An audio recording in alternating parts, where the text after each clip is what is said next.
화제 이슈를 콕 집어 파헤쳐보는 아침 에픽입니다. 전해드린 대로 군사적 공격은 멈췄지만 호르무즈 해협의 긴장 수위 오히려 더 높아지는 분위기입니다. 자세한 소식 김열수 한국군사문제연구원 안보전략실장과 짚어보겠습니다.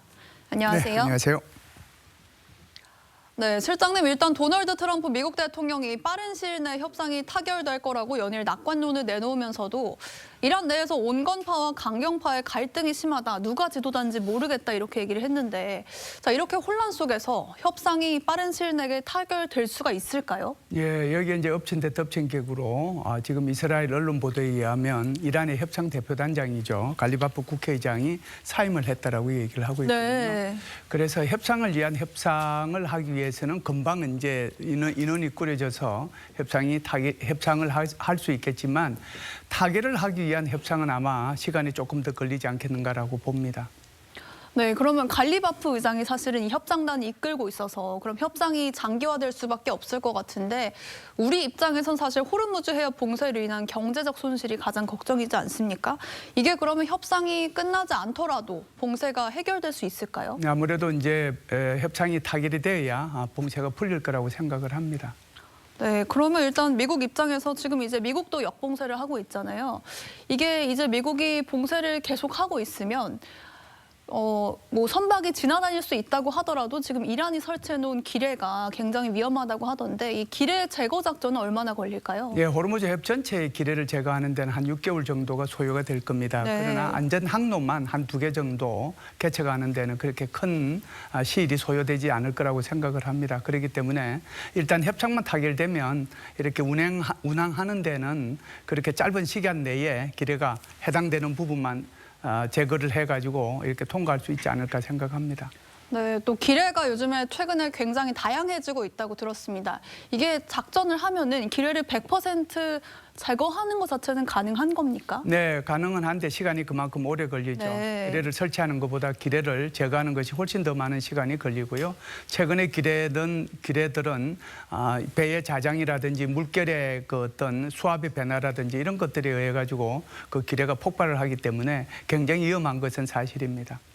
네, 이제 미국 이야기도 좀 해보겠습니다. 이란전과 관련해서 트럼프 대통령의 오락가락한 메시지가 혼란을 더 키우고 있다는 지적도 있는데요.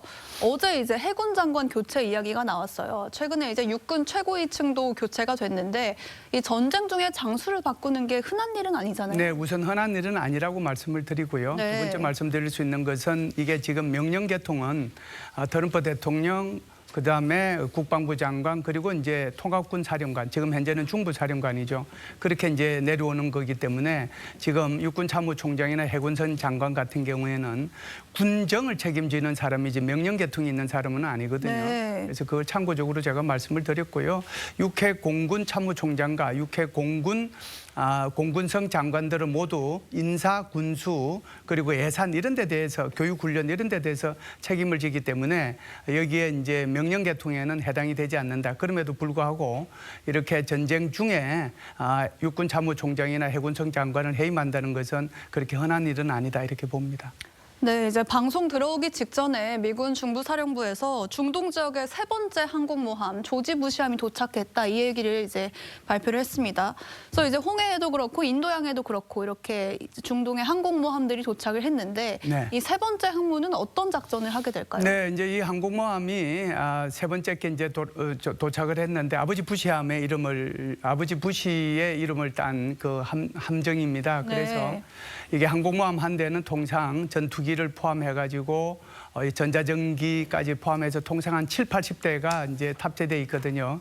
지금 항공모함은 포도함, 링컨함까지 합해서 세 척의 항공모함이 전개가 됐는데 네. 여기에 탑재돼 있는 전투기를 포함해서 항공기만 해도 240대 정도가 되기 때문에 어느 정도의 그런 규모를 가진 국가의 공군력보다 훨씬 더 강력한 그런 공군력들이 배치가 돼 있다라고 봅니다. 그래서 여기에 항공모함 한 척이 갈 때는 항공모함만 가는 것이 아니고 앞에 전략잠수함, 양쪽에 호위함, 그리고 뒤에 이렇게 지원함, 그리고 다시 이제 전략잠수함이 따라가고 있기 때문에 네.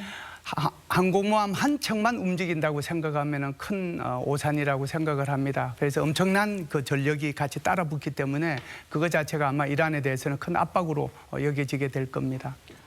네, 이제 조금 전에 갈리바프 의장 얘기해 주셨고요. 갈리바프 의장 같은 경우에는 이란 내에서 대표적인 온건파죠.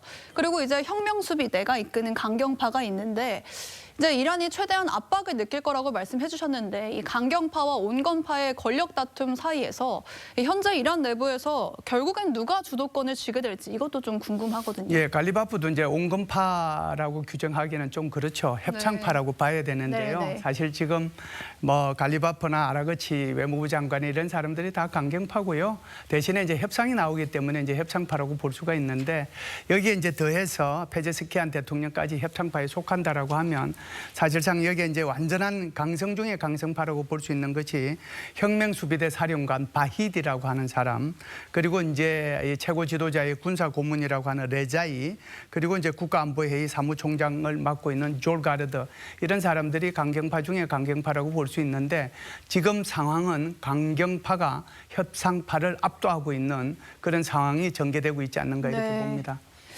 자, 이런 과정에서 이제 미국의 전쟁 권한법도 큰 변수가 될 걸로 보입니다. 이제 의회의 승인 없이 전쟁을 지속할 수 있는 기한이 일주일 앞으로 다가온 건데요. 만약에 이 공화당 내부에서 반대표가 나와서 이게 부결되게 된다면은 어떤 일이 벌어지는 겁니까? 네, 전쟁 권한법이라고 하는 것은 1973년도에 제정이 된 건데요. 그러니까 공격을 할 수 있는 작전 일수는 60일로 제한이 돼 있고요.